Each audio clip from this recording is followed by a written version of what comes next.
એક જ વારમાં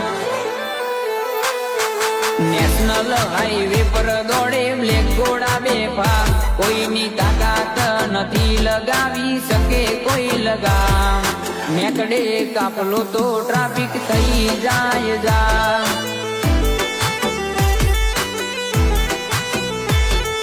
મેકડે કાપલો તો ટ્રાફિક થઈ જાય જા